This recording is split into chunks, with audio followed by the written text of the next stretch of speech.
I have to ask, Sharon, when you wake up on Monday mornings, are you already hearing that song in your head? Yes. Because I do every week. Every Monday. Do you really want to Yep.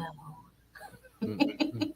Well, speaking of, good morning and welcome to the latest episode of the Project Failure Files, the series for anyone who manages people, projects, processes, cats, goats, or anything else for a living. I am Sharon Weaver, CEO of Smarter Consulting.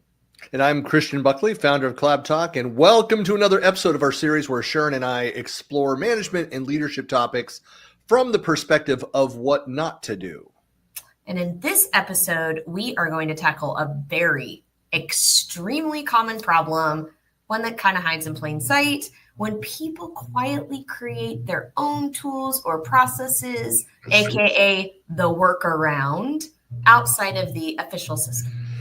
Yes, it's the world of shadow IT, one of my favorite topics. Every organization has it. It's not like you're special.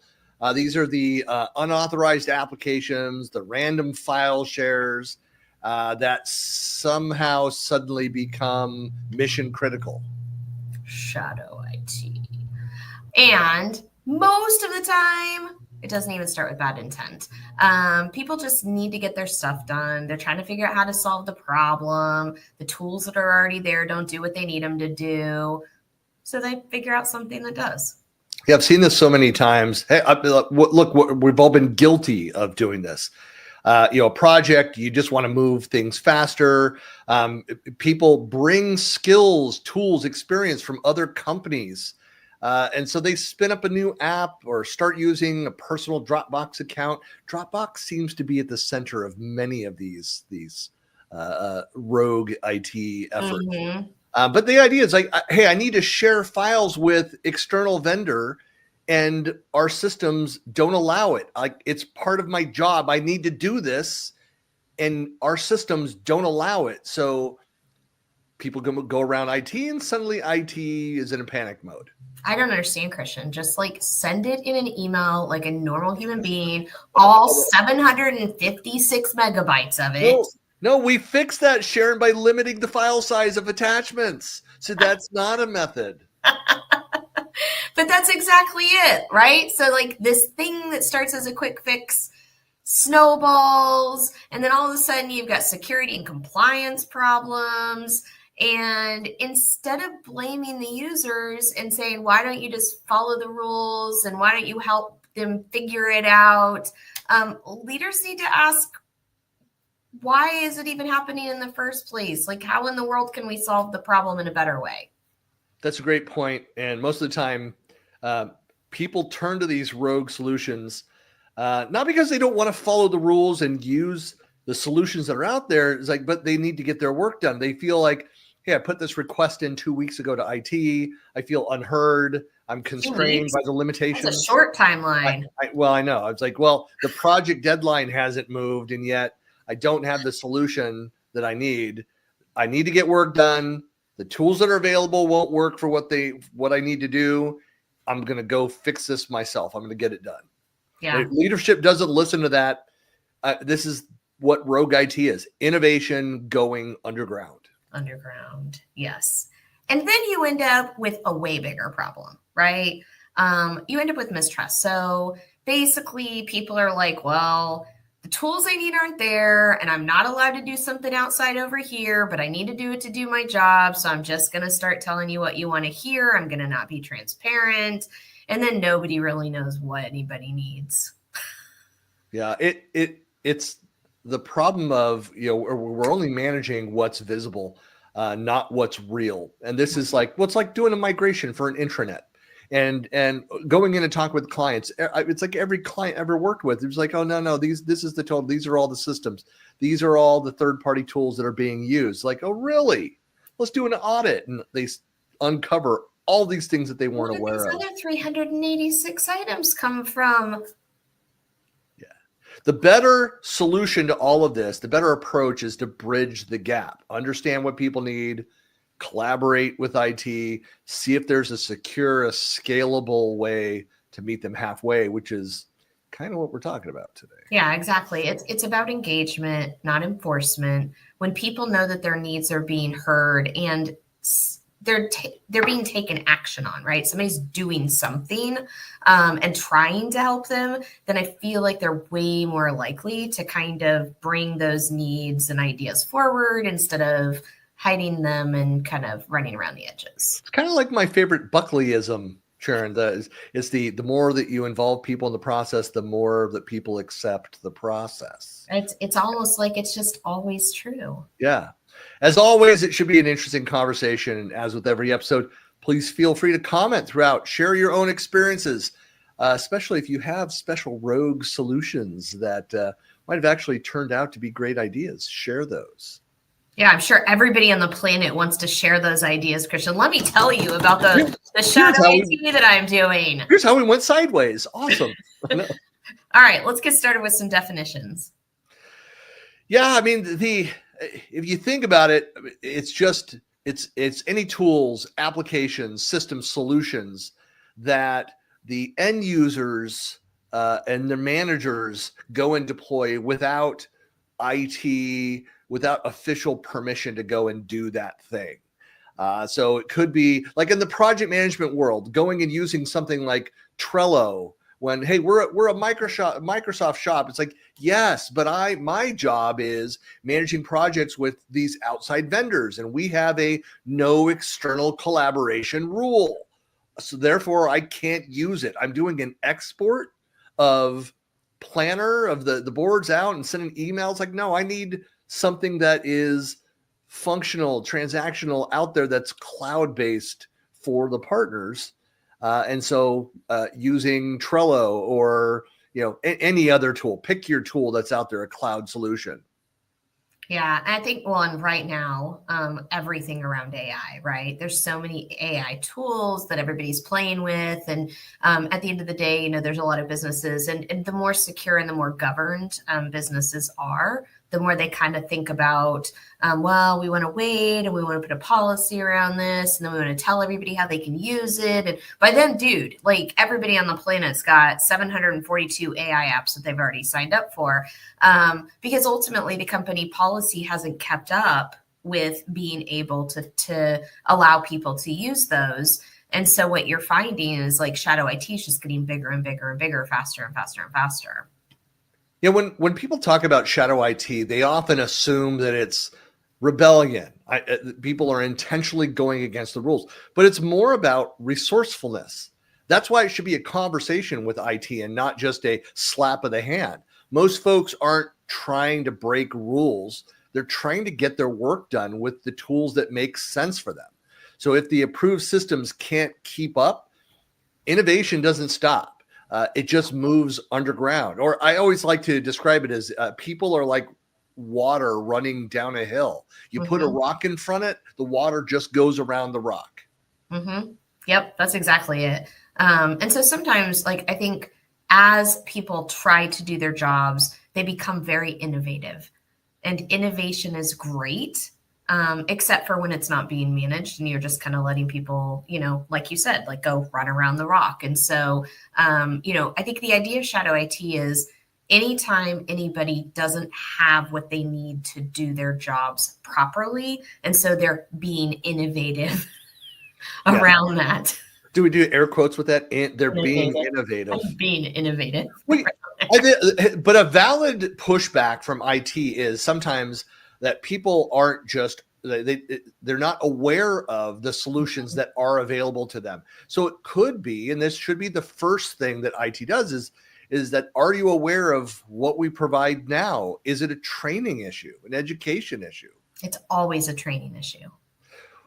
I would disagree. It's not always. Well, there's always training that is like, oh, I didn't know we could do that. And then you go back and check like, no, it still can't do what I need to do. Yeah, Here are the limitations. I think that's the thing. It should be a discussion. If somebody is going around, you discover this tool, this third-party tool, they brought this tool they're new to the company. They brought a tool from their prior experience. It does exactly what they need. They're familiar with that. And maybe they've done an assessment of the current tool set that's available to them. And they've said, oh, that's why we use it at my last company, because we also didn't have the ability to do this thing, whatever that is. I guess the point is, shadow IT isn't a technology problem. It's typically a communication problem. It's what happens when the tools don't fit the work and leadership or IT leadership is not listening. So instead of policing people, slapping their hand because you've discovered they've done something that's not supported, what you should be doing is having a conversation and understanding why they're going off script. That's where the real opportunity to improve lives. I teach this in my leadership classes. We call it curious, not furious. That is great. I like that. It's what crap? Just thought of it. The TED TV show on Apple TV. What's his name? Oh, Ted Lasso. Yeah, yes. Ted Lasso. Thank you. Curious, not furious. Right. It comes right from Ted Lasso, Christian. It's the perfect scene too, or the dart scene where he's just like, and why? I was wondering, why are they're just not curious? Did somebody determine, is that an actual like Walt Whitman quote or something? I thought I saw somebody said this, like, that's not actually him or whatever. I don't know. I never verified that, but yes. I would think that it made the TV show that it was an actual quote that was used, that he referenced. Yeah, but I definitely agree with you. I think if leadership is curious, not furious, right? And finds that, hey, why are people doing this? Why are they using that?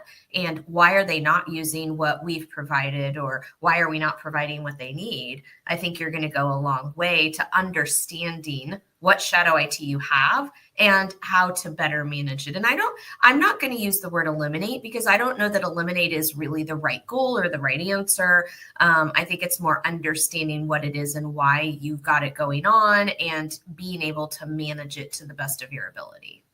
Yeah, I think that when you think of like the project and the cultural impacts, you're right. Is IT, do they even have the authority to say no to those things? No, it kind of goes above their pay grade. It goes up the management chain. That now management's going to push back. They're going to say, look, we have to be compliant. We have to be secure, all of those other things. And IT is kind of the enforcement, the management, the owner of those things. But at the end of the day, the business owner, the project owners, whoever is guilty of going off script, they need to get their work done. And so they just need to be prepared to own it if they have gone outside that process. But if they've put in a request, they said, look, I need this capability, and IT is unresponsive, that's a whole nother discussion. Like when I said 2 weeks to respond, like if you don't have a service level agreement with your internal IT, if no one's triaging and responding, you don't know if they've even heard it. Every time I'm going to go off script and go do it myself because no one's helping me.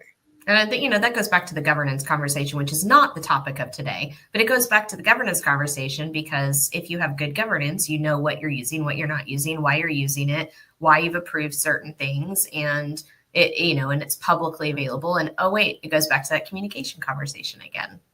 Yeah. The problem, you're right. Governance is at the center of so many of these issues. It's because you are creating data silos. You're creating problems. I know you like to use the example of when that person wins the lottery. I say, if that person was hit by a bus, there's a balance. Some people are hit by a bus. Some people are lucky and blessed. When our team members win the lottery and the rest they're no longer there, left behind to do work. Yeah. Where is that data? I mean, it poses a definite threat. Like, what is the security posture of that third-party solution, that app? Depending on how it's being used, what data is there. So it can pose major risks, data loss, compliance breaches, security vulnerabilities. If you are, trying to achieve standards out there, it could, compromise all of those goals. But I go back to the cultural impacts when, leadership is not listening. IT leadership, the executive team is not putting their foot down and saying, hey, you need to respond to our people. You need to give them the tools. You are an enabling organization. Your job is to help us do more business and more quickly. And if you're failing at that fundamental value prop, something is wrong. And if leadership's team doesn't recognize that and do something, they're part of the problem.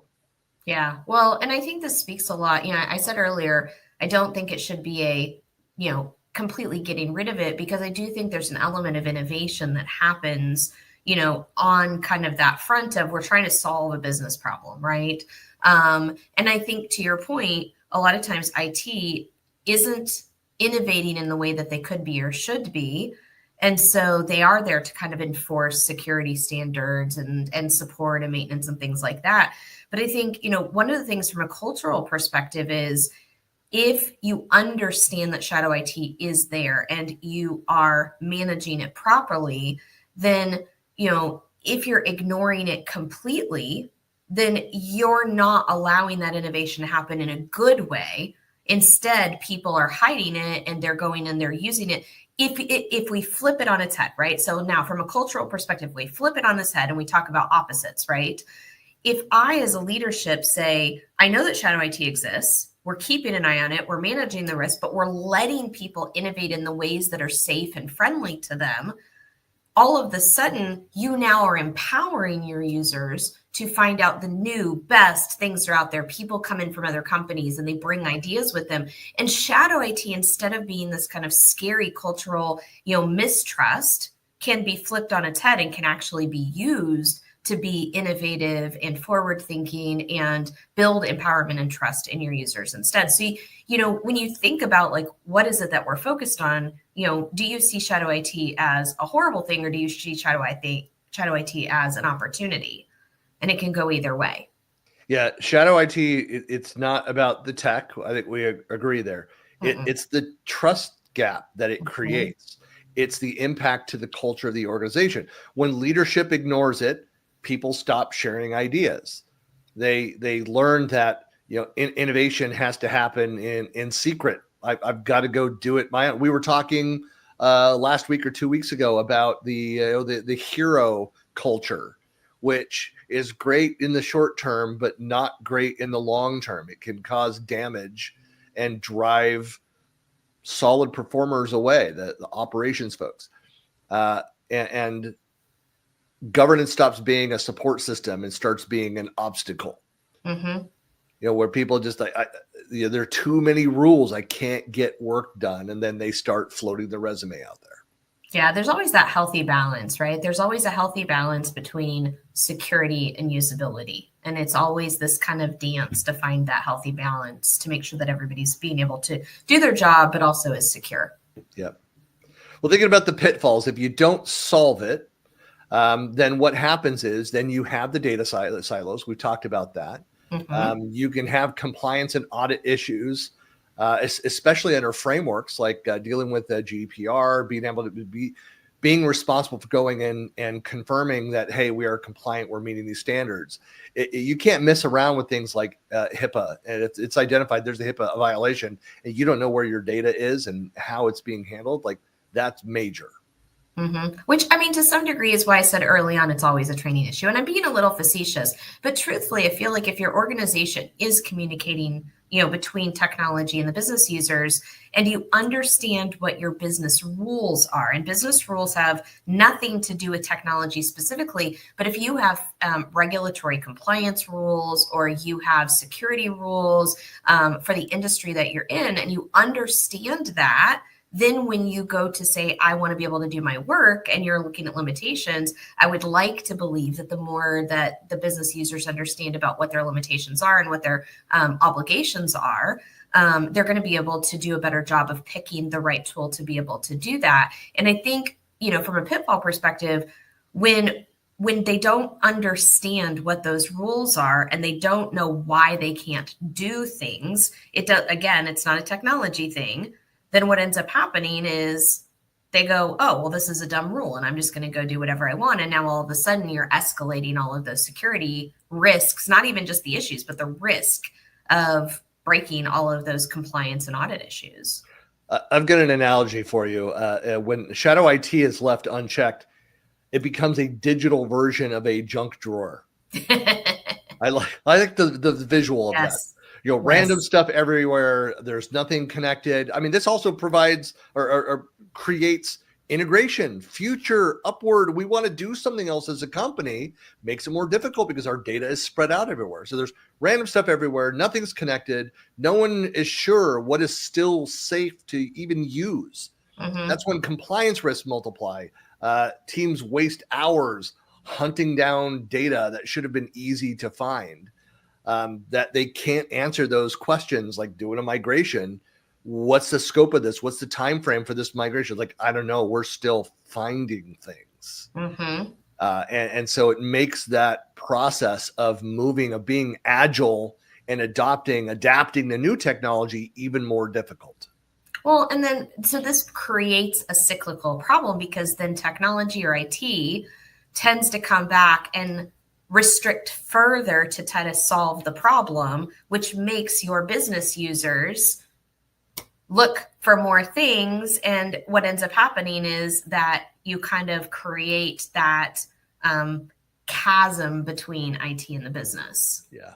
And the irony of all of this is that ignoring your shadow IT problems doesn't make it go away. It actually makes it more difficult to fix. The longer it hides, the more your business depends on it.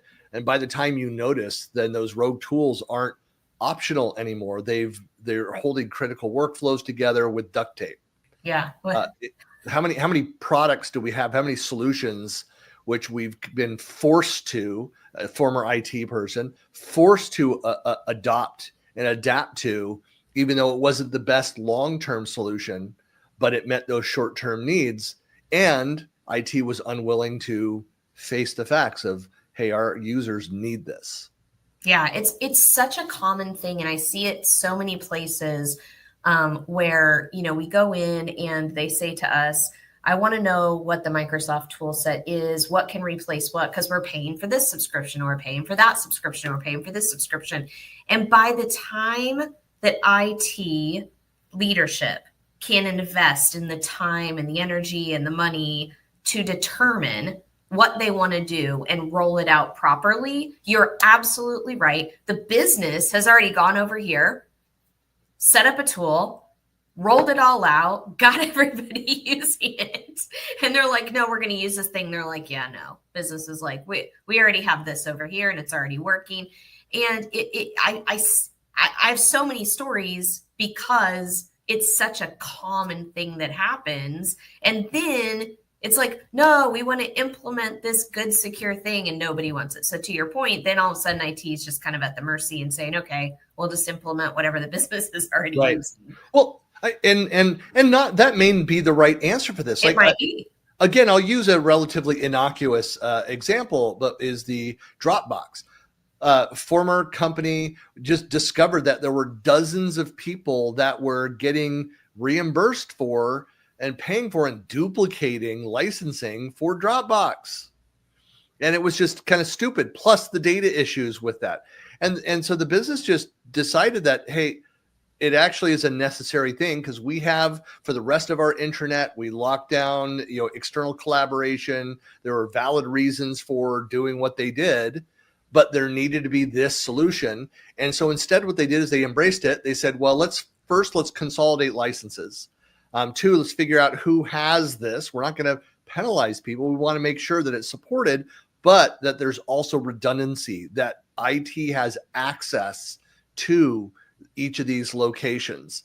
And so they were able to go in and clean it up and take charge of that.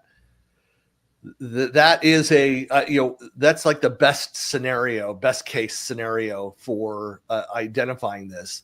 And IT was willing to, and the management team was willing to work with end users around that. Usually it's not that happy of an ending. Yeah. Well, and yeah, exactly. And I did mention before, sometimes innovation can be good. So it's not always a bad thing, when somebody finds a tool that is beneficial, that's helping them solve their problems and all of that kind of stuff. It's more about the business using something that was not planned for, that there's no, real evaluation of first to make sure that it meets the criteria that they need within, the technology side of things or the security side of things. So it's not a bad thing. But yeah, I mean, it happens all the time where people get it. I see all the time where somebody will go in and they'll spin up a trial of something. Oh, yeah. And the next thing you know, business is running off of a trial instance. And this is this POC becomes production problem. Well, because they showed it to an executive and they're like, I love this. Give me more of this. No, expand it. Now add this to it. And suddenly people are doing development on what was essentially a pilot. Pilots, trials, free licensing just to try things out, Well, think of this. I told you about one time I was working with a client and I had used a third-party platform and built some sample landing pages. So if you're familiar in the marketing tech world, there's these landing page services out there. It used to be like that's all they did is build dedicated landing pages that you could align with your domain and kind of all that stuff. Anyway, so I went and built it and they said, this is fantastic. Hey, we have a very simple website. Like their company website was only like 5 or 6 pages. Like, couldn't we just build our entire website on this platform? I'm like, you could, because it was true WYSIWYG. I mean, it's the what you see is what you get. You can drag it, quarter of an inch in one direction, and that's where it would be. Like it was fantastic technology, true Canvas, application, very designer driven, not meant to be your website. But we did it. I did it for them. They paid me to do it. Anyway, well, thinking about strategies for overcoming this issue, and I always think that the first step isn't shutting things down. I think we're agreed there. It's listening. Yes. Ask why people felt that they needed a different tool in the first place. When you approach it with curiosity instead of control, you learn what's really broken, what's missing. And that's how you find the balance between flexibility and security, having a conversation with people. Yeah, I definitely think, and like I kind of mentioned before, is if you look at Shadow IT as an opportunity for empowerment, trust, and innovation, as opposed to looking at Shadow IT as people going around the edges and, causing issues. Now all of a sudden you see that as a source of information, not as a source of frustration. So ask them what their problems are, ask them why they're doing it, find out what gap they're trying to fill, instead of shutting them down. Right. And there's a number of ways you could do that. If you find out kind of organically through conversations, through one-on-ones. Again, don't penalize them for doing that, for going out and solving business problems. But you can send out regular surveys, include it in your annual. And if you're doing kind of a mid-year survey, ask them about, are there any other tools, like unsupported tools that you're using? Give them anonymous ways of reporting those things. But interviewing people, doing, of course, usage scans, identify tools, applications that are being accessed on the network, but do it with a kind of a softer approach, not from we're going to penalize people for getting their work done, but just trying to understand, let's have a conversation of why. And is it, number one, an education issue? Why are people using this? Is it you're not aware of what we're offering and the fact that this duplicates what we're already offering and what's supported? Or is there a valid need? Yeah, no, I agree. And because I think there's a lot of value there. And I think once you find out what people's needs are, then it makes it a lot easier to help them solve their problems and, create that level of trust. I always think of the phrase like build bridges, not walls kind of thing. It's like, no, but you need to wall off for the organization and protect the compliance, but you need to have a high bridge that is able to go over the walls. I don't know. I've not worked it out, the analogy for this, but Well, you definitely need to have governance. You definitely need to have rules, and you definitely need to have security. And that you're going to be following. A lot of places have regulatory compliance or business rules of some sort that they're responsible for. But I think the key here again is making sure that the business users understand what the limitations are, and making sure that technology understands what the needs are, and then you can weigh out, right? What are my open risks versus the benefits of some of this innovative technology, so we can figure out what the right answer is. I think another mistake that's made and what not to do is like make that governance body that's reviewing these things IT only. You need to Oh, include yes. business users. They need to have a voice in that. And so if they're reviewing those on a regular basis and talking about them and understanding, like, because one, it might be that, hey, we're not going to stop you from using this, but you need to understand the risk here. How can we mitigate those risks? You don't build trust by saying no. You build it by saying, hey, let's figure this thing out together. When IT and business users co-own the solution, everybody wins in that scenario. You turn governance from something that restricts people into something that empowers them to innovate, but responsibly. Yeah, no, 100% agree. I think I just had this conversation this morning actually with a client, is the idea that IT shouldn't make all the decisions on their own, but business shouldn't make all the decisions on their own either. It is a collaborative thing where you need to come together and make those decisions and have governance together, because business is going to fight for the things that they need to do their jobs. And a lot of times, and a lot of it's security, right, is fighting to make sure that we're keeping everybody safe. But they definitely need to all be sitting at the table together having those conversations. And make it transparent. If you're saying no, but here's why we're saying no with this application. Yeah. Look, there's a known risk profile. Here's the issue. We're gonna be fined here if it's discovered. We need to close this gap. Like all those kinds of things. People are like, oh, okay, but I need this functionality. Like, all right, well, let's go find a solution that works. That can be supported. And then once you make those decisions, back to the communication conversation, publish that information, make it clear, make it transparent, make it known, make it decided, right? These are the decisions we've made and why we made them. This is what we're doing. This is what we're not doing. And if we want to have a discussion about making a change, we're open to that at the next, governance review meeting or whatever. Right. If you make that more of an accessible process. It's not something just that senior management discusses in there. Like, hey, I've got a proposal in front of anybody should be able to go in there and say, hey, I need this tool. Here's why.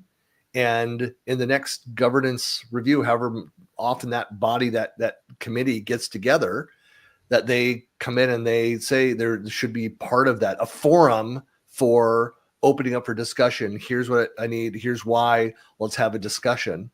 And I think that the position should be, the default should be yes, but rather than no. Yes. Yep, I agree.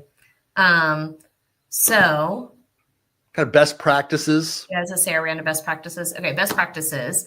It is a good idea to use a tool to understand all of the different apps that are in your environment. I know we've done a couple of engagements with different clients where our job was basically to go interview everybody.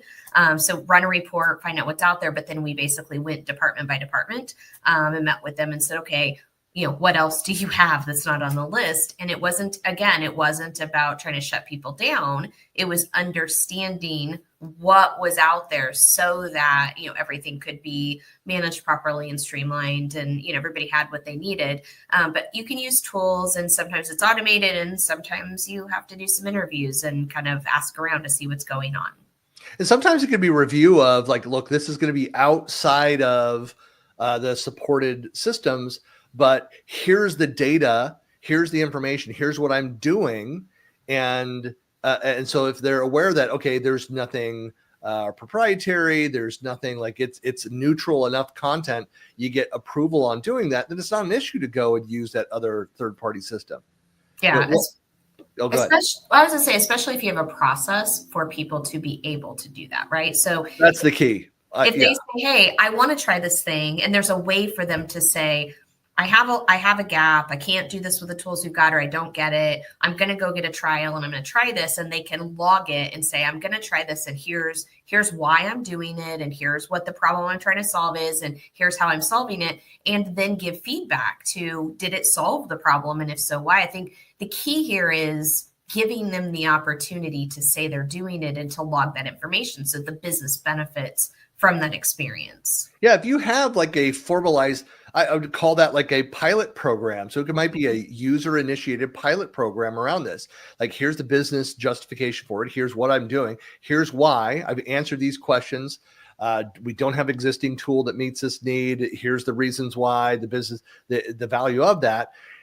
If possible, provide a sandbox where people can go and play with this technology, or at least look at, okay, here's the data set that I'm adding and that I'm using, that I'm creating with this, and it's innocuous. I can use it for that.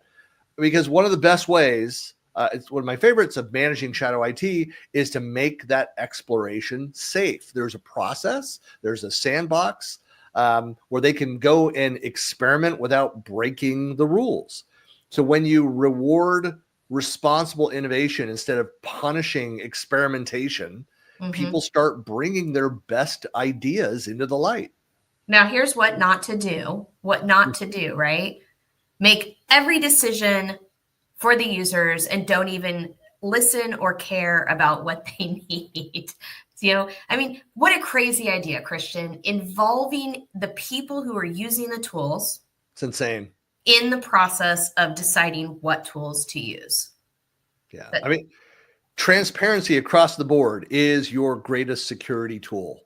If you want people to stop hiding in the shadows, show them how their business requirements, their needs, what they're trying to accomplish, how it fits in, how it shapes the decisions that are made. When teams, if I was able to go in and put a proposal in and here's the result, I went and piloted this, here's the data from that. And if IT came back and said, here's why the answer is no, at least I know that the reasoning for that. And it's like, here's a lesser solution, but it does 80% of what you need. And it's compliant, it's supportable, it's scalable, all those other things. As a user, like I understand that. Again, the process is transparent. Nobody just said no to me, but they understood that, hey, I didn't actually have to come and tell you. I did the right thing here. Reward people doing the right thing. Well, yeah. And beyond that, reward people for being innovative. And especially when innovation falls within the governance, within the governance plan that you have. So if it aligns with the things that you need, and they do a good job of coming up with solutions that work, that are within the boundaries. I mean, those are the ones where you really want to identify and celebrate those wins. So some quick calls to action here. I think the challenge is, first and foremost is on a regular basis, run a tool inventory. If your IT is not already doing this, if you're not looking at and monitoring what's actually happening, what are these things, that should be a regular process, quarterly at the very least, if not a monthly process. Because if you want to know whether shadow IT exists within your organization, it does. It does, yes. It does. Just ask. Run a quick tool inventory with your team. The answers might surprise you, but they'll also show you exactly where your processes need attention, where people are breaking the rules, where you're not being responsive in IT, where leadership is not making decisions. It's going to help identify those issues, hopefully before it becomes a broader cultural issue and culturally there's then mistrust of that process. Yeah, and hopefully that'll open up the opportunity for you to have those conversations and see those examples and start working with your users to come up with better ways to innovate and come up with better solutions. Yeah, shadow IT, I would say that it's not the enemy here. It's an opportunity. See, Sharon, the hand signals there. Every unapproved app is a signal that something in your process is not working. So either your education, your training is not working right, awareness of that's not, or people are going through the process with IT and IT's not responsive. So treat it as feedback, not failure, and you will uncover some of your most valuable opportunities for improvement. Yep. Well, and when you give people a safe place to do that too, then you're going to get so much more value out of it. Yeah. Well, that's it for this week's episode. Please be sure to follow and subscribe, especially to our new Project Failure Files YouTube channel. Find us out there. Make sure that you follow us and hit the bell to get notified for our weekly episodes and other stuff. We're doing more shorts. We have shorts going on, Sharon. I don't know if you're watching those. That there's a lot of them that are going out there live. I have. They're great. Yeah. So thanks for watching, and we'll see you. We'll be back next Monday and every Monday with another episode. So we'll see you next week. Bye-bye, everybody. Bye.